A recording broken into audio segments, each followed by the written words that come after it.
রিনা আর অনিতা দুজনেই ঘনিষ্ঠ বান্ধবী, মধ্যবিত্ত পরিবারের একেবারে সাধারণ দুটি মেয়ে। রিনা ছিল অপূর্ব সুন্দরী, অন্যদিকে অনিতা ছিল দেখতে খুবই সাধারণ।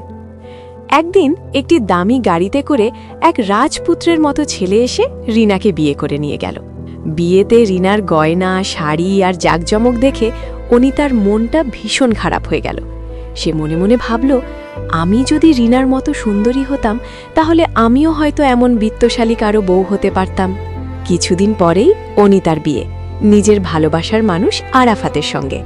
তবে তার বিয়েটা হবে একেবারে সাদামাটা। অনিতার বাবা ছোটখাটো একটি চাকরি করে, আর তার হবু স্বামীও খুব বেশি সচ্ছল নয়।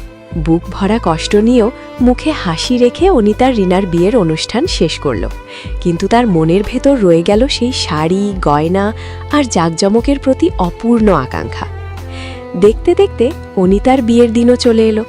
রিনা নিজের দামি গাড়িতে করে বর সহ অনিতার বিয়েতে এলো। প্রিয় বান্ধবীকে দেখে অনিতা খুব খুশি হলো, কিন্তু তার চোখ বারবার চলে যাচ্ছিল রিনার শাড়ি আর গয়নার দিকে। সে খেয়াল করল রিনার পরনের শাড়িটা তার নিজের বিয়ের শাড়ির চেয়েও বেশি দামি, আর গলার নেকলেসটিও সে আগে কখনো দেখেনি।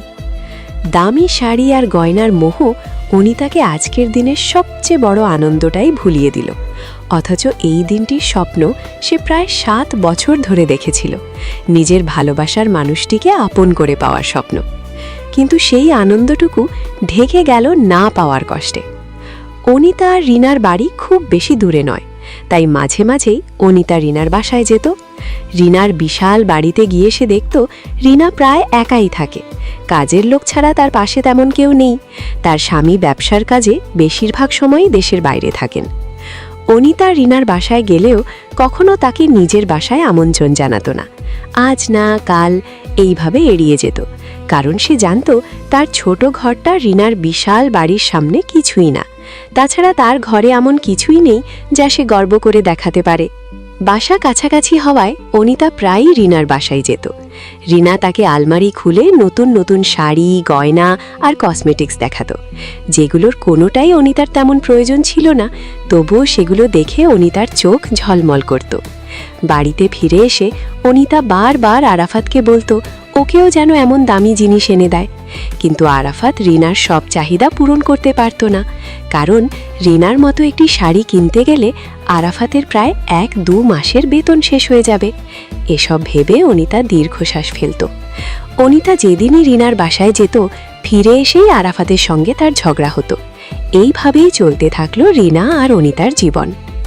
একদিন অনিতা হঠাৎ রিনার বাসায় গিয়ে দেখল রিনা তার শাড়ি, গয়না আর কসমেটিক্সগুলো এলোমেলো করে বসে আছে। বিয়ের শাড়িটা বুকে জড়িয়ে ধরে সে কাঁদছে। অনিতা কিছুই বুঝে উঠতে পারল না। কাছে গিয়ে তার কাঁধে হাত রাখতেই রিনা মুখ তুলে তাকালো, চোখ ভরা পানি নিয়ে বলল, তুই কেমন আছিস? বস, আমি তোকে চা দিচ্ছি। অনিতা উদ্বিগ্ন হয়ে জিজ্ঞেস করল, কি হয়েছে? তোর স্বামীর সঙ্গে ঝগড়া করেছিস? রিনা হাউ মাউ করে কেঁদে উঠল, বলল, আমার সঙ্গে ঝগড়া করার সময়টাই তার নেই অনিতা। সে বলতে লাগলো, এই শাড়ি গয়না পরে আমি তার হাত ধরে হাঁটতে পারিনি কখনো। কত রাত আমি একা বসে থেকেছি তার অপেক্ষায়, কিন্তু সে আসেনি।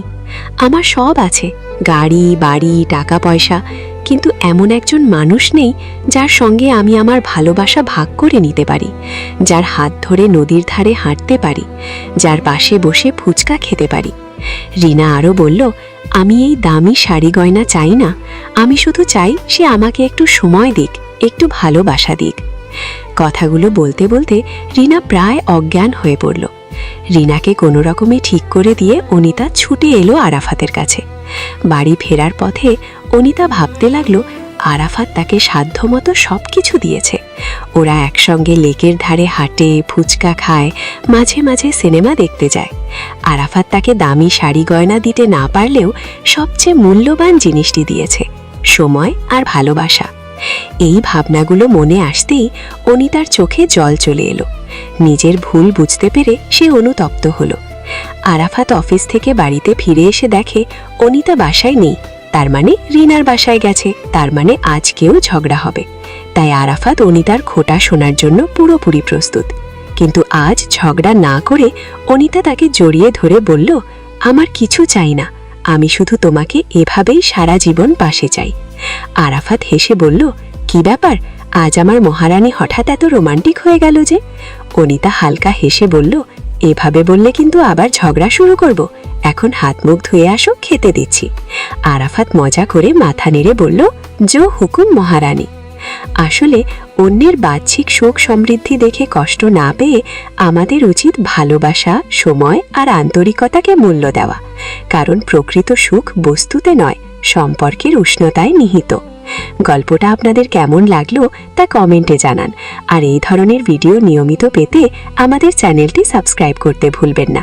এতক্ষণ আমাদের সঙ্গে থাকার জন্য ধন্যবাদ।